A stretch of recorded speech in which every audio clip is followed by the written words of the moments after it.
السلام عليكم ورحمة الله وبركاته. بسم الله الرحمن الرحيم.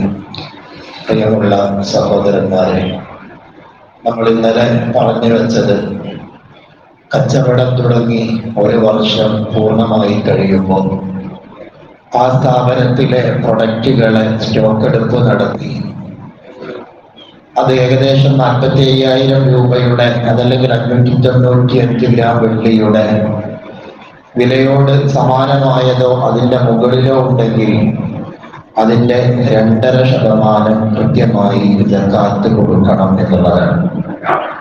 വർഷാവസാനം എന്ന് പറയുമ്പോൾ നമ്മൾ ഉദ്ദേശിക്കുന്ന ഇയർ എക്കണോമിക്കൽ ഇയർ അല്ല. എക്കണോമിക്കൽ ഇയറിന്റെ ഭാഗമായി മാർച്ച് 31 സ്റ്റോക്ക് എടുപ്പ് നടത്തുക അങ്ങനെയല്ല.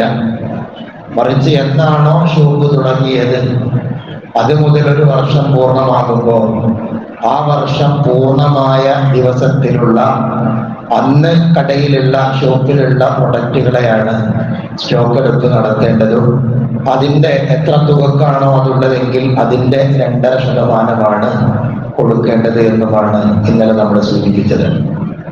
അങ്ങനെ സ്റ്റോക്ക് എടുപ്പ് നടത്തുമ്പോൾ എന്തെല്ലാം വസ്തുക്കളാണ് പരിഗണിക്കേണ്ടത്? കടയിലുള്ള എല്ലാ പ്രൊഡക്റ്റുകളെയും പരിഗണിക്കേണ്ടതുണ്ടോ? നമ്മൾ തന്നെ കച്ചവടക്കാരൻ തന്നെ വിവിധ ഹോൾസെയിൽ കടകളിൽ നിന്നോ അതല്ലെങ്കിൽ മറ്റുള്ളവരിൽ നിന്നോ ഒക്കെ കടമായി സ്വീകരിച്ച വസ്തുക്കൾ ഉണ്ടാവും.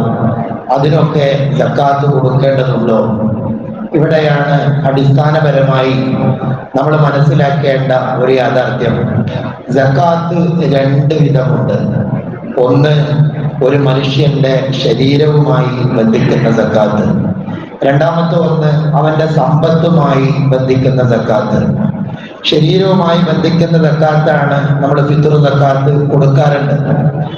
അവിടെ ആ വ്യക്തിക്ക് ധാരാളം കടമുണ്ടെങ്കിൽ അവനവന്റെ ശരീരത്തിന്റെ സക്കാത്ത് കൊടുക്കേണ്ടതില്ല.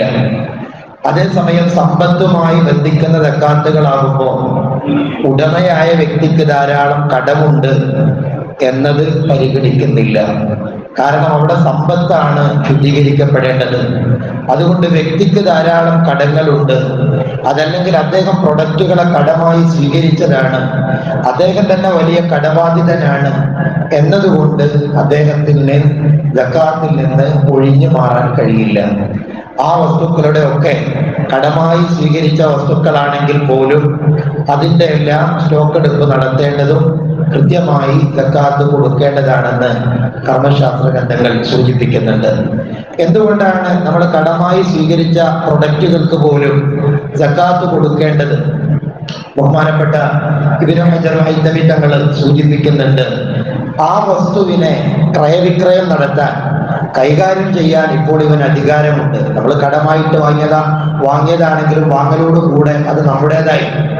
അത് വിൽക്കാനും അത് വിറ്റതിന് ശേഷം അതിന്റെ പ്രോഫിറ്റ് കൈവശം വെക്കാനും ഒക്കെ ഉള്ള അധികാരം അവനിക്കുള്ളത് കൊണ്ട് തന്നെ അത് കടമായി സ്വീകരിച്ചതാണെങ്കിലും അതിന്റെ സ്റ്റോക്ക് എടുപ്പ് നടത്തുകയും അതിന്റെ കൃത്യമായി 2.5% തന്നെ സക്കാത്ത് കൊടുക്കേണ്ടതുണ്ട്. അതുപോലെ മറ്റൊരാൾ ചോദിച്ചൊരു സംശയമാണ്, വർഷങ്ങളോളം കച്ചവടം നഷ്ടത്തിലാണ് ഓടിക്കൊണ്ടിരിക്കുന്നത്, എന്നാൽ അതിന് സക്കാത്ത് കൊടുക്കേണ്ടതുണ്ടോ? അതാണ് നേരത്തെ സൂചിപ്പിച്ചത്. നമ്മളിവിടെ ഉള്ള പ്രൊഡക്റ്റുകളുടെ ശുദ്ധീകരണമാണ് ഈ സക്കാത്ത് കൊണ്ട് ഉദ്ദേശിക്കുന്നത്. വ്യക്തിക്ക് കടമുണ്ടോ നഷ്ടമുണ്ടോ എന്നത് സമ്പത്തുമായി ബന്ധിക്കുന്ന സക്കാത്തിൽ നമ്മൾ പരിഗണിക്കുന്നില്ല. അതുകൊണ്ട് കച്ചവടം നഷ്ടത്തിലാണെങ്കിലും വർഷാവസാനം പൂർത്തിയാകുമ്പോൾ, ഓരോ ഇയർ പൂർത്തിയാകുമ്പോൾ ആ പൂർണ്ണമാകുന്ന ദിനത്തിൽ എത്രത്തോളം തുകക്ക് അവിടെ പ്രൊഡക്റ്റുകൾ ഉണ്ടോ അതിന്റെ 2.5% കൊടുക്കുക തന്നെ വേണം. പിന്നെ മറ്റൊരു സംശയം, ഹോട്ടലുകള്, അതുപോലെ കൂൾബാറ്, ഫ്രൂട്ട്സ് കടകള് എന്നിങ്ങനെ അതാത് ദിവസം തന്നെ ചരക്കുകൾ പൂർണ്ണമായി വിൽക്കപ്പെടുന്ന കച്ചവടം നടത്തുന്ന ആളുകൾക്ക് സക്കാത്ത് കൊടുക്കേണ്ടതുണ്ടോ എന്നുള്ളതാണ് വളരെ പ്രസക്തമായ ഒരു സംശയമാണ്. ഏതായാലും ചരക്കുകൾ അവിടെ ബാക്കിയാകുന്നില്ല, എന്നാലും അതാത് ദിവസം തന്നെ അത് വിറ്റഴിക്കപ്പെടുന്നു ഇത്തരം കച്ചവട സ്ഥാപനങ്ങൾക്ക് ആ വർഷം പൂർണ്ണമാകുന്ന ദിവസത്തിൽ എത്ര പ്രൊഡക്റ്റിനാണോ, എത്രയാണോ അവിടെയുള്ള പ്രൊഡക്റ്റ് ഉള്ളത്, അല്ലെങ്കിൽ എത്ര രൂപക്കാണോ പൂർണ്ണാർത്ഥത്തിൽ വിറ്റഴിക്കപ്പെട്ടിട്ടുണ്ടെങ്കിൽ തന്നെ എത്ര രൂപക്കാണോ വിറ്റഴിക്കപ്പെട്ടത്, അത് നമ്മൾ ഇന്നലെ സൂചിപ്പിച്ച ഏകദേശം 45,000 അല്ലെങ്കിൽ 45 രൂപത്തിലൊക്കെയുള്ള സംഖ്യകൾക്ക് സമാനമായ പ്രൊഡക്റ്റ് ഉണ്ടെങ്കിൽ അദ്ദേഹവും സക്കാത്ത് കൊടുക്കേണ്ടതാണ്. അതോടൊപ്പം ഈ വർഷത്തിനുള്ളിൽ ഈ ഫ്രൂട്ട്സ് കടയാണെങ്കിലും കൂൾബാർ ആണെങ്കിലും ഹോട്ടലാണെങ്കിലും ഒക്കെ ഈ കച്ചവടത്തിന്റെ ഭാഗമായി ഈ ഒരു വർഷത്തിനുള്ളിൽ അദ്ദേഹത്തിന് ലഭിച്ച ലാഭം അത് പ്രത്യേകമായി നിക്ഷേപമാക്കി മാറ്റി വെച്ചിട്ടുണ്ടെങ്കിൽ അതുകൂടെ ആ വർഷാവസാനമുള്ള ദിവസത്തിൽ സ്റ്റോക്ക് എടുപ്പ് നടത്തുമ്പോൾ അതിലേക്ക് പരിഗണിച്ച് രണ്ടും ടോട്ടലായി കൂട്ടിയതിനു ശേഷം അതിന്റെ 2% കൊടുക്കേണ്ടത് എന്നും കർമ്മശാസ്ത്ര ഗ്രന്ഥങ്ങൾ സൂചിപ്പിക്കുന്നുണ്ട്. മൂന്നാമത്തെ ഒരു കാര്യം, ഇപ്പൊ വലിയ പല കടകളിലും വലിയ കമ്പനികൾ ഏജൻസികളായി പ്രവർത്തിക്കുന്ന, കമ്പനികളുടെ ഏജൻസികളായി പ്രവർത്തിക്കുന്ന കടകളുണ്ടാവും. വലിയ കമ്പനികൾ ധാരാളം പ്രൊഡക്റ്റുകൾ കടയിൽ കൊണ്ടുവരികയും അത് വിൽപ്പന നടത്താൻ ഏൽപ്പിക്കുകയും വിൽപ്പന നടത്തിയാൽ അതിന്റെ ഒരു കമ്മീഷൻ കച്ചവടക്കാരന് ലഭിക്കുന്നു, വിൽപ്പന നടത്തിയില്ലെങ്കിൽ അത് അവർ തന്നെ തിരിച്ചു കൊണ്ടുപോകുന്നു. ഇത്തരം പ്രൊഡക്റ്റുകളെ നമ്മൾ കാൽക്കുലേഷൻ നടത്തുമ്പോൾ അല്ലെങ്കിൽ സ്റ്റോക്ക് എടുപ്പ് നടത്തുമ്പോൾ പരിഗണിക്കേണ്ടതുണ്ടോ? അവിടെ കർമ്മശാസ്ത്രം പറയുന്നു, ഇവിടെ ഈ വസ്തുവിനെ ഈ കച്ചവടക്കാരൻ വാങ്ങിയിട്ടില്ല, ഇത് അദ്ദേഹത്തിന്റെ ഉടമാവകാശത്തിലുള്ളതുമല്ല, മറിച്ച് അദ്ദേഹത്തെ കച്ചവടം ചെയ്യാൻ ഏൽപ്പിച്ചിരിക്കുകയാണ്.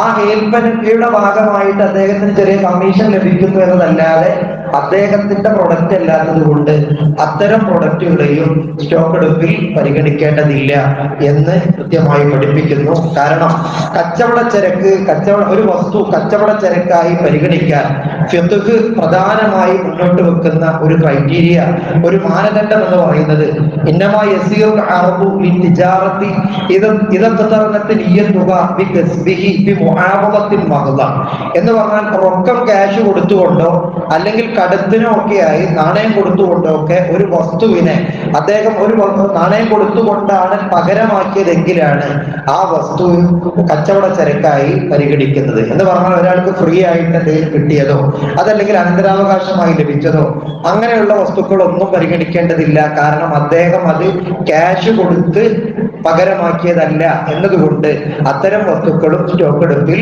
പരിഗണിക്കേണ്ടതില്ല. ഏതായാലും രത്ന ചുരുക്കം, നമ്മുടെ കടയിലുള്ള വർഷാവസാനം പൂർത്തിയാകുമ്പോൾ നമ്മുടെ കടയിലുള്ള പ്രൊഡക്റ്റുകൾ നോക്കുക.